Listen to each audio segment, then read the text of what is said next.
Hola genios, bienvenidos a VisiNews. Como dijimos en el vídeo anterior, hoy nos toca estudiar las ecuaciones de la velocidad y la aceleración de un armónico simple y sus valores extremos. Así que si quieres entenderlo de forma rápida y sencilla, no te pierdas este vídeo.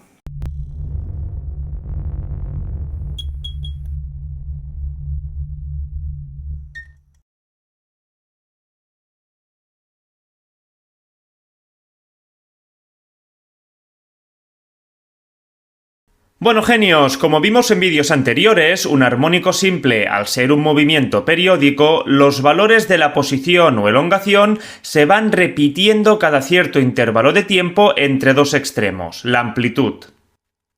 Esto se debía a que su ecuación de movimiento, aquella que nos permite conocer la posición en cada instante, seguía un patrón senoidal o cosenoidal, unos tipos de función periódicas. Por este motivo, la gráfica de la posición en función del tiempo de un armónico, al ser tipo senoidal, nos dará una representación que se va a ir repitiendo periódicamente entre máximos y mínimos, la amplitud. Pues como veremos hoy, algo muy parecido sucede con la velocidad y la aceleración. Sus valores son periódicos, vuelven a definir un patrón seno o coseno. Vamos a verlo.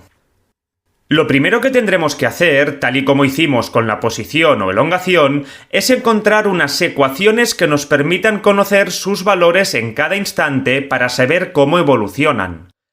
Recordad que la velocidad nos indica la variación de posición respecto del tiempo, y la aceleración la variación de velocidad respecto del tiempo. Ahora veréis por qué esto es importante.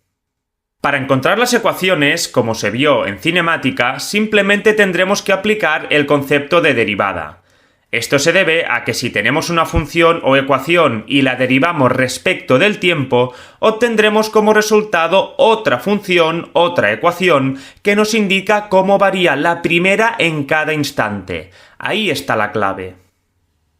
Por eso, si derivamos la ecuación de la posición respecto del tiempo, nos va a dar como resultado otra ecuación que nos indica cómo cambia la posición en cada instante, es decir, la ecuación de la velocidad o velocidad instantánea, esta de aquí. Para los que todavía no hayáis aprendido a derivar, simplemente quedaos con el concepto y aprendeos la formulita, nada más.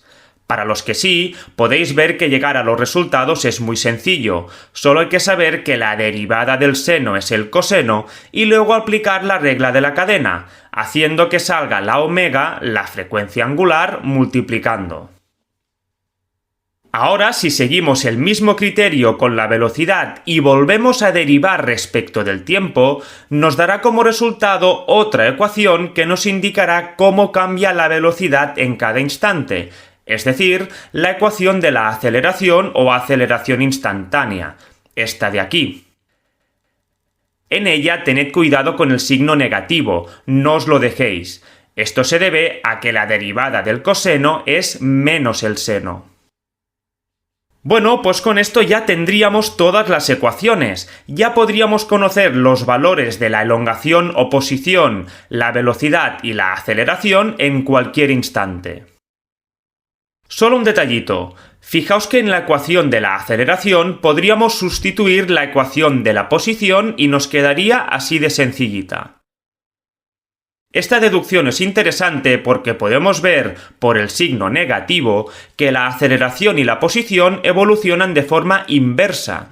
Cuando una es positiva, la otra es negativa, y cuando una está en el valor máximo, la otra está en el mínimo. Pues una vez obtenidas las tres ecuaciones, podemos observar lo que habíamos comentado. La velocidad y la aceleración vuelven a definir patrones seno y coseno, por lo que sucederá lo mismo que con la posición. Los valores se van a ir repitiendo periódicamente en el tiempo entre máximos y mínimos, pasando por el cero. Precisamente estos valores extremos es algo que suelen preguntar mucho en exámenes y debemos saber razonar, así que vamos a ello. Primero de todo, fijaos que el valor de la posición, la velocidad y la aceleración dependen exclusivamente de lo que valga el seno o coseno en cada instante, puesto que la amplitud y la frecuencia angular, la A y la omega, son constantes.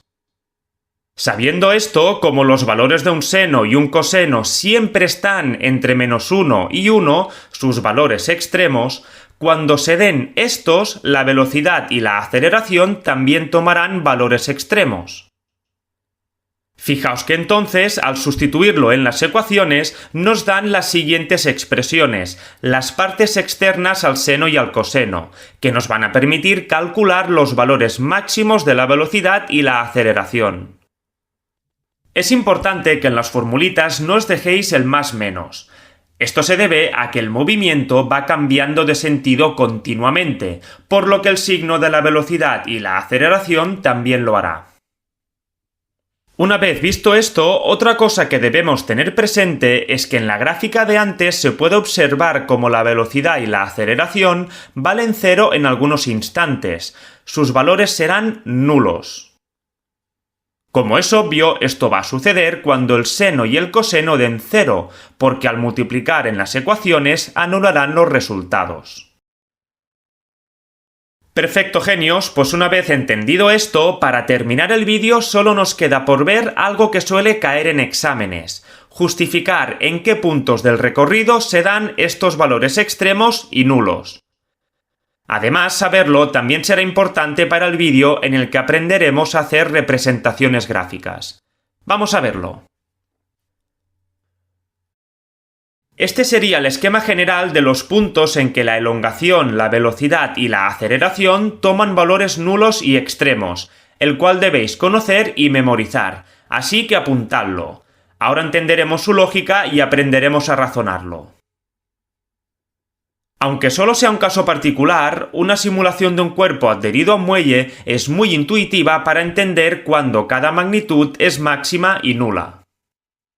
Si os fijáis, al estirar un muelle se genera una fuerza recuperadora o elástica, esta flechita amarilla, la cual hace volver al cuerpo constantemente a la posición de equilibrio. A mayor elongación, más estiramos el muelle y por lo tanto mayor fuerza hace para volver, hasta llegar al extremo, donde la fuerza es máxima. Ahí el cuerpo se detiene un instante y vuelve, pasando por el punto de equilibrio, donde la fuerza se anula por no estar estirando el muelle y por propia inercia se dirige hacia el otro extremo. Ahora, partiendo de estas observaciones, veréis que será relativamente sencillo entender el esquema que tenemos. Primero, cuando el cuerpo se encuentre en uno de los extremos, es lógico que la elongación sea máxima, más a o menos a. Estamos en los puntos más alejados del equilibrio. Además, en estos puntos, como el cuerpo cambia de sentido, se detiene un instante, por lo que la velocidad será nula. Respecto a la aceleración, como sabemos por la segunda ley de Newton, que esta es proporcional a la fuerza, y en los extremos hemos dicho que esta es máxima, ahí tendremos los valores extremos. Fijaos en los signos, cuidado con eso. En el extremo positivo es menos, y en el negativo es más. Esto se debe a que la aceleración siempre apunta hacia donde lo haga la fuerza, y como ésta pretende que el cuerpo regrese a la posición de equilibrio, cuando estemos en el extremo positivo apuntará hacia el negativo, y cuando estemos en el negativo hacia el positivo. Segundo, cuando el cuerpo se encuentre en el punto de equilibrio, lógicamente la elongación será 0, porque estamos en el punto de referencia. Además, también lo será la aceleración, por ser el punto en el que no existe fuerza elástica, no estamos estirando el muelle. Si no hay fuerza, no hay aceleración. Punto. Por último, respecto a la velocidad, tomará valor máximo, debido a que durante todo el recorrido desde el extremo ha ido acelerando, hasta llegar al punto de equilibrio, momento en que la fuerza elástica cambia de sentido y hace que empiece a frenar hasta llegar al otro extremo y se detenga. Evidentemente, si el cuerpo va en sentido positivo, será positiva, y si va hacia el negativo, negativa. Por eso el más menos. Como veis, la lógica no es muy complicada. Simplemente tened cuidado con el tema de los signos en cada caso para no equivocaros. Pues una vez entendido todo esto, vamos a ver una forma más rigurosa y matemática de deducir los puntos en que se dan los valores extremos y nulos, la cual nos podrían pedir en un examen. Ahí ya depende del nivel de profundidad que se nos exija. Para hacerlo partiremos de la fase, esta parte de dentro del seno o coseno en las ecuaciones, a la cual le dedicamos un vídeo, el tercero del tema. Ahora haremos un breve recordatorio de su concepto, pero si queréis repasarlo bien podéis ir a ver el vídeo, que son solo unos minutitos. A modo resumen, recordad que una forma de generar un armónico simple era partiendo de un movimiento circular uniforme y proyectarlo sobre su propio diámetro. Así obteníamos otra partícula que describía un armónico moviéndose de forma simultánea, es decir, que ambas partículas se movían conjuntamente y completaban ciclos a la par. Esto implicaba que, como podemos observar, para cada ángulo del movimiento circular, al hacer su proyección, obteníamos una posición del armónico. Pues este ángulo era la fase, la parte de dentro del seno o coseno, la cual podía tomar valores entre 0 y 2π radianes, una vuelta a la circunferencia. En el esquema que tenemos de los valores máximos y nulos, podemos observar que solo nos interesa conocer la fase de los extremos del armónico y del punto de equilibrio, las cuales podemos deducir fácilmente partiendo del movimiento circular. En el extremo positivo sería π medios radianes, un cuarto de circunferencia. En el negativo, 3π medios radianes, 3/4 de circunferencia. Y en el punto de equilibrio, 0 o π radianes, dependiendo del sentido del movimiento, positivo en el primer caso, negativo en el segundo. Os lo voy a dejar aquí puesto en el esquema para que lo tengáis presente. Ahora, con estos datos sobre la fase, simplemente tendremos que ir sustituyéndolos en las ecuaciones dentro del seno y del coseno y veréis cómo nos cuadran los resultados con los que tenemos en el esquema. Empecemos por los extremos. Si os fijáis, en estos puntos las fases valen π medios y 3π medios radianes. Si ponemos estos valores en las ecuaciones de la posición y la aceleración, como el seno de π medios y 3π medios valen +1 y -1 respectivamente, la posición y la aceleración tomarán valores extremos, serán máximas, con su signo correspondiente en cada caso. Si ahora pasamos a sustituir en la ecuación de la velocidad, como el coseno de π medios y 3π medios vale 0, la velocidad en los extremos sería nula, confirmando de nuevo el valor que habíamos deducido. Si ahora pasamos a estudiar el punto de equilibrio, teníamos que en él las fases eran 0 y π radianes. Repitiendo de nuevo el mismo proceso de sustituir en las ecuaciones, la elongación y la aceleración, al ser tipo seno, serán nulas, puesto que el seno de 0 y de π da 0. En cambio, como el coseno de 0 y π da +1 y -1 respectivamente, en el punto de equilibrio tendremos valores extremos de la velocidad.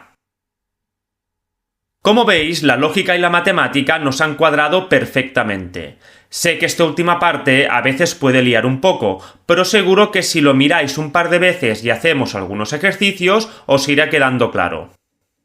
Bueno, genios, pues con esto daríamos el vídeo por finalizado. En el siguiente vamos a realizar un problema bien completito donde pongamos en práctica todo lo trabajado.